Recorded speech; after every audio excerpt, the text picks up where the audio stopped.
One of the big secrets of the left's power is how it manufactures a crisis.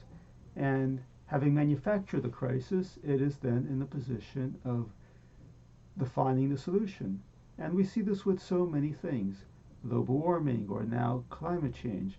We have manufactured a crisis, and now, of course, Republicans are asked at every opportunity, how would you resolve this crisis? And of course, there is no way to resolve the crisis except on the terms of the left, because once you accept the left's concept of the crisis, of the problem, then you ultimately have to accept its solution. We've seen this, for example, with civil rights, so-called racism, various phobias, and various bigotry crises. And now, of course, we've seen this emerging anew. The interesting thing about the so-called crisis of disinformation is that we've seen this emerge very recently in real time, whereas the left invented a crisis called disinformation. And this is also very much typical because, for example, take homelessness. You know, 40, 50 years ago, we would have considered this a crisis of mentally ill vagrants abusing drugs and alcohol, which is exactly what it is. Of course, homelessness was created as a very political term. And now the current term, they've evolved homeless into unhoused.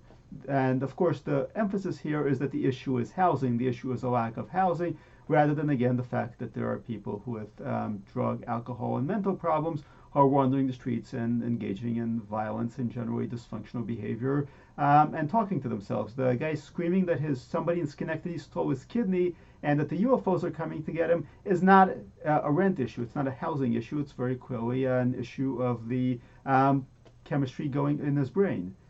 But the whole point of political language is to define a crisis. So before this, the left tried to attack the First Amendment, tried to attack the concept of freedom of speech in various ways. But the key, of course, was inventing a term in order to invent the crisis, and this was misinformation or disinformation. We now see with Twittergate just how this evolved, how this percolated, moving through various institutions, the government, political institutions, into the culture, into universities. The universities were really the labs for defining a speech crisis, and they were somewhat ineffective because there was a lot of pushback when universities tried to restrict speech. What they did politically, though, was very effective because with Trump's election, they claimed that there was this urgent crisis of misinformation, that it was coming from abroad, that it's occurring domestically. They used intelligence forces to zero in this crisis. They defined it, and then, of course, they passed it on to the big tech monopolies that control so much of our speech, so much of our culture. And we see with the internal Twittergate materials that are coming out, the Twitter files, just how they were able to get buy-ins from key figures within Twitter. And again, this worked exactly the same way at, say, Google, at Facebook, at so many of these other companies.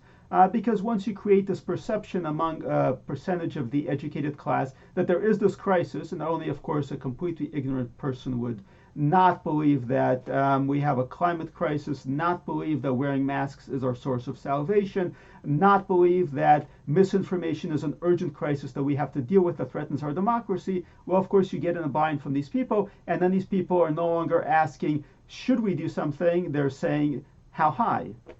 And the government was able to impose censorship. They were able to do this by routing it through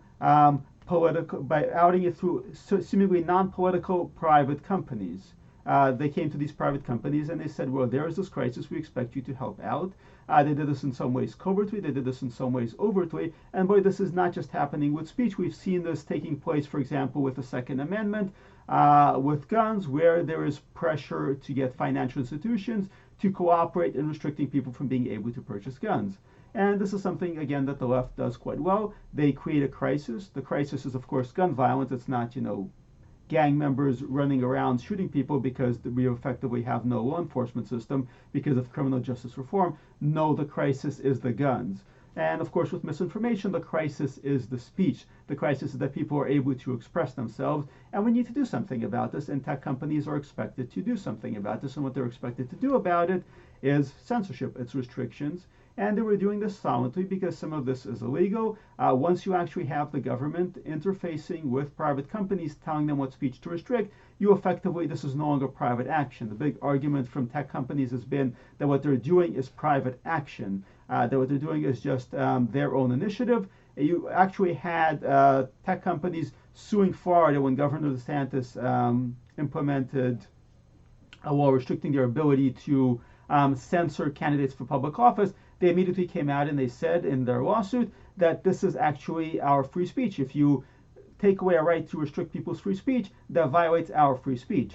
Now, the revelations in part from the Twitter files show again that this is, we already knew this, but they demonstrate clearly the interface between government and the so-called private companies, that these companies were interfacing and acting at the behest of the government, which creates a very, very definitive case for this being a First Amendment violation. But whether or not it is a First Amendment violation, it is important to understand just how this stuff takes off. Manufacturing the concept of a misinformation crisis allowed them to engage in large-scale censorship, which they would not have been able to do 7-8 years ago, because back then, if you just started talking about censoring people, well, there's free speech. So the left took free speech entirely out of the equation. They replaced it with their own term, a term that they invented, misinformation. They initially actually started with fake news. If you recall, before Trump adopted fake news, the media was the ones who were talking about a fake news crisis, and they got what they wanted out of that, which was the embedding fact checkers everywhere.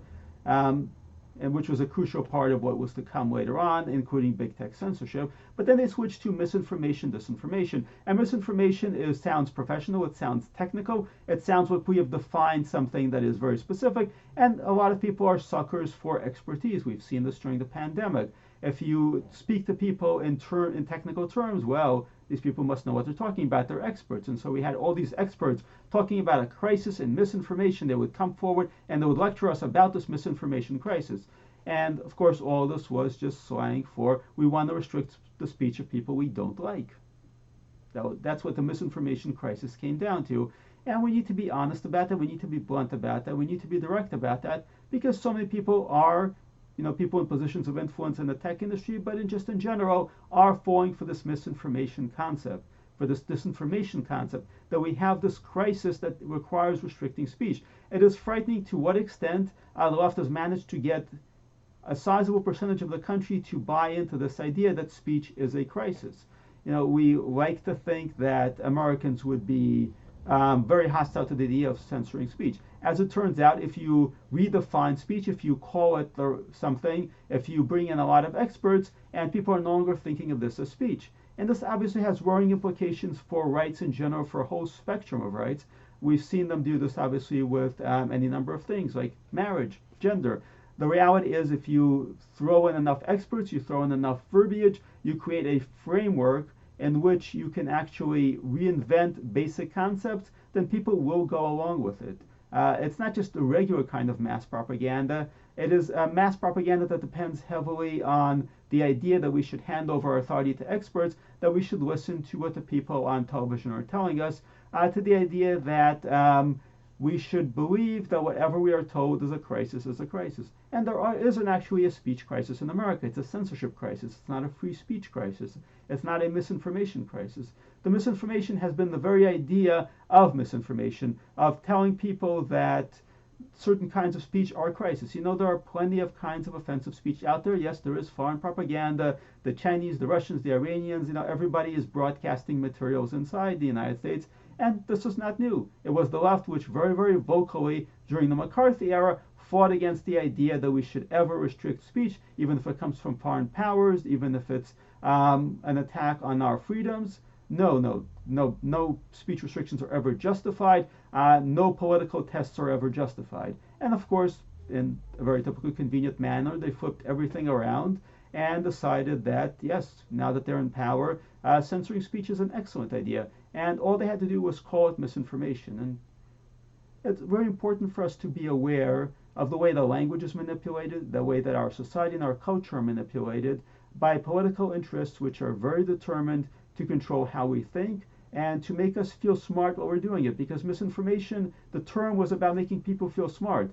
if you'd said, well, we need to restrict some speech because it's dangerous, so people would go, well, there's a First Amendment issue. But you tell them misinformation is dangerous and they feel smart. They read these Atlantic articles about the nature of misinformation and how it gets through, and they suddenly feel like, yes, they are part of the expert class. They are part of the smart set. They're one of the really smart people out there on the shows.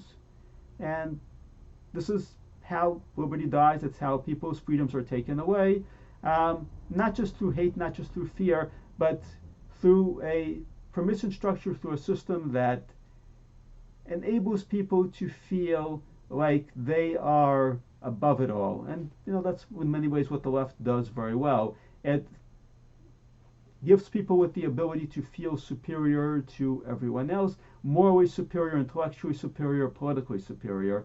And once you convince people that they are superior, well, they're capable of doing anything and doing anything to you. That's what history tells us, and that's what we're seeing all over again.